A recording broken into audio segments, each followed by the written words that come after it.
the drugs that we consume, often available even over the counter, despite the requirement of prescriptions, might actually be harming us and we don't even know.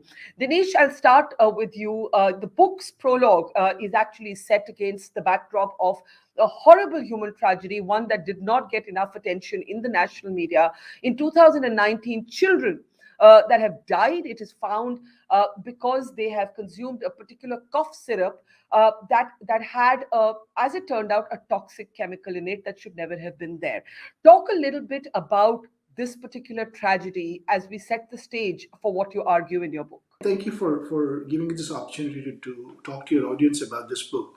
We open our book make sort of describing what happened in Jammu for two reasons. One, it's very recent. It's only a couple of years old right now, this tragedy, right? What happened in Jammu with this 11 children that we've documented, and 12th actually happened, a few months into it.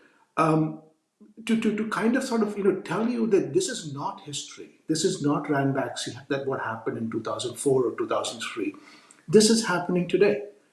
And we've seen, and you've written about this in your book as well, the human tragedy of what happened during COVID, right? The kind of things that have actually been sold as therapy for a lot of unsuspecting and hapless people at that point in time.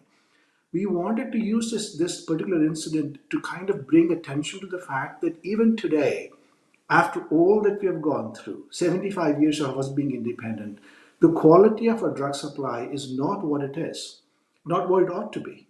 And we use this example that's very recent to try and illustrate this point.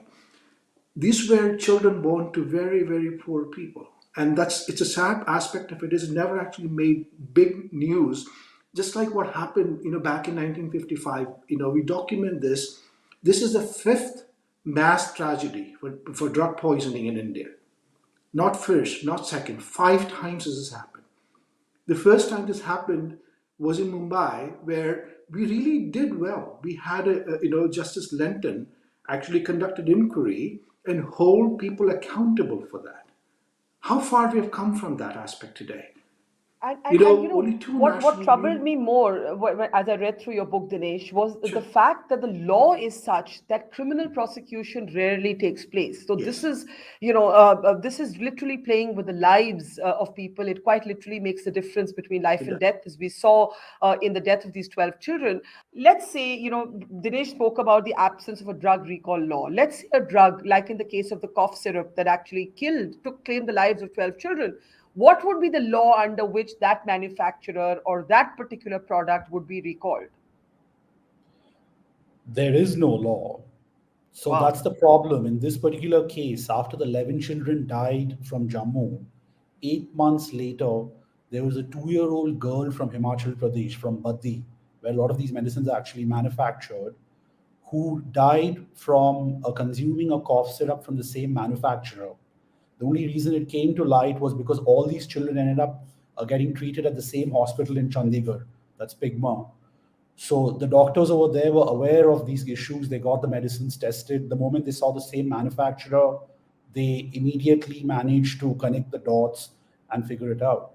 So on this recall law business, despite the government having a system of labs which test drugs, the drugs fail those tests. The only thing the government does is it puts out something on its website uh, indicating that these drugs have failed, and perhaps a communication to the drug manufacturer to withdraw the drug from the market. But we know, and the government also knows this, that manufacturers will not voluntarily withdraw their drugs from the market because of liability issues, reputational issues.